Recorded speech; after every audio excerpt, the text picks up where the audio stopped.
Pessoal, hoje eu vou falar sobre medida remota da temperatura. O problema tecnológico que se tinha em torno de 1900 era medir a temperatura desses fornos que eram utilizados para fundir metal.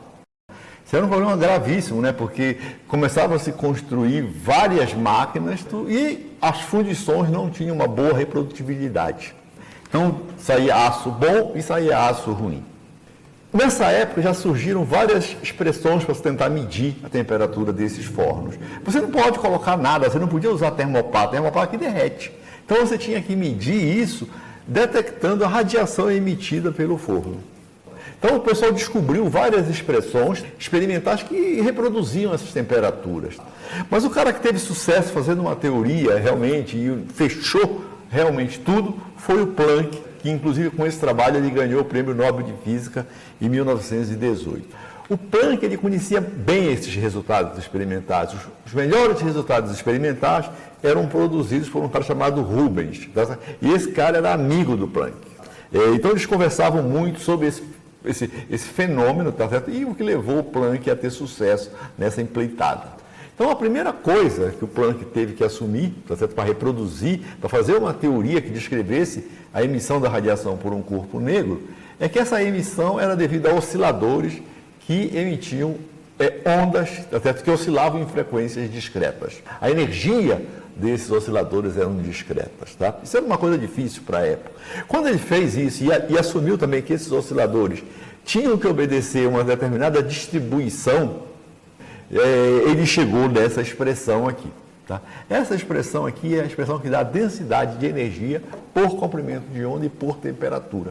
E essa expressão aqui conseguia reproduzir todos os resultados experimentais obtidos na época. Então isso aí realmente foi um sucesso. Você entendia essa curva. Para medir a temperatura de um forno, tá certo? Você não precisa fazer uma espectroscopia, você não precisa levantar essa curva. Você pode pegar todas essas frequências e medir-las todas de uma vez. Medir todas as frequências, o que é? É integrar essa expressão em todos os comprimentos de onda. Quando você faz isso, você coloca essa expressão aqui, integra, você chega nessa expressão aqui que tem um T a quarta. Isso aqui é uma constante, isso aqui é um T a quarta.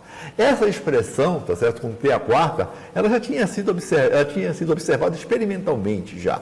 Mas não tinha uma coisa teórica que fechasse direitinho. Então isso aí deu muita força para a teoria desenvolvida pelo Planck.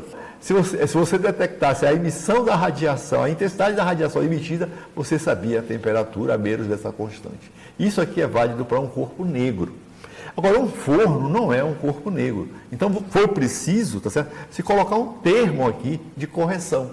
E esse termo é colocado na mão. Tá? É um termo que varia entre 0 e 1. 1 vai ser quando o corpo for perfeitamente negro, ele absorver e emitir toda a radiação, e aí vai ser números menores que 1 quando ele não for negro. Então, por exemplo, olha, o alumínio bruto, esse épsilon, a emissividade é em torno de 0,8.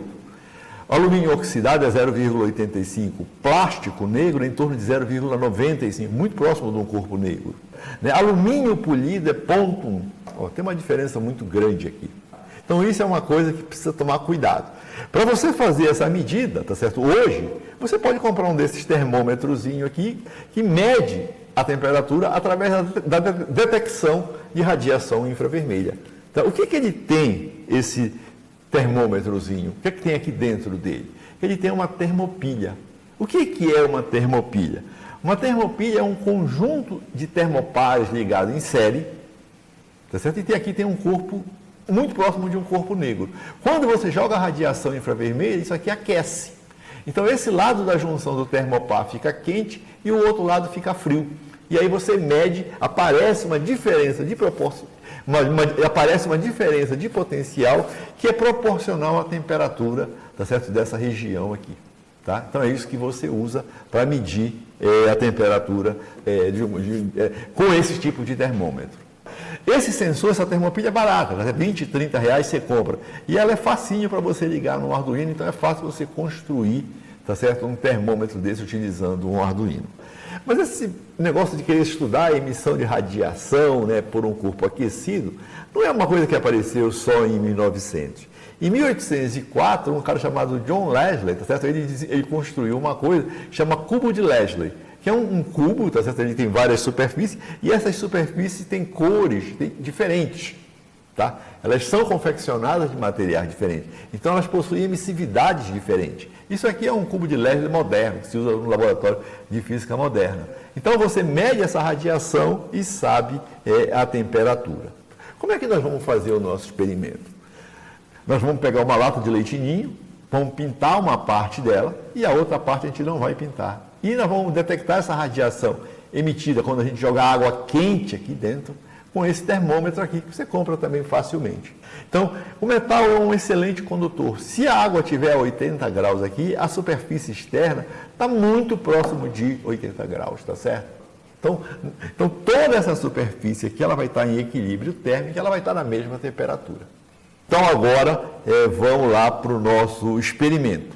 Então, a ideia, tá certo, que é que nós vamos medir primeiro aqui, e depois vamos medir aqui e vamos ver qual é a diferença de temperatura, qual é o efeito da emissividade, tá legal?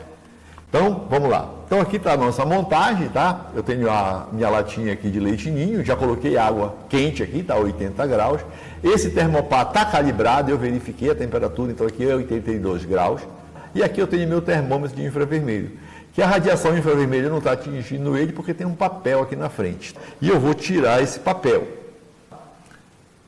Tirei, tá certo? Isso aqui é um laser, é só um pointer, isso aqui não influencia nada na medida. Então, olha, ele está me dizendo que a temperatura disso aqui é 77 graus, desse lado aqui. Então, isso aqui não é um corpo negro perfeito, tá? Mas olha a diferença quando você vai para uma superfície brilhosa. É 28 graus.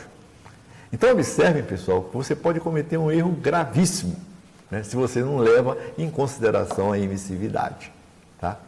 Esse aqui é muito próximo da temperatura, tá certo, do corpo, né, que está lá dentro, mas o outro lado, o lado brilhoso, não. Então, você precisa tomar cuidado com isso. Isso é um fator que te leva a erro se você não considerar a emissividade na jogada.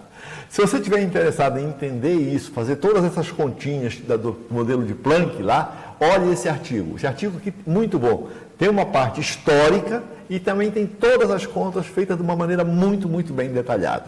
Tá legal? Então, muito obrigado e até a próxima.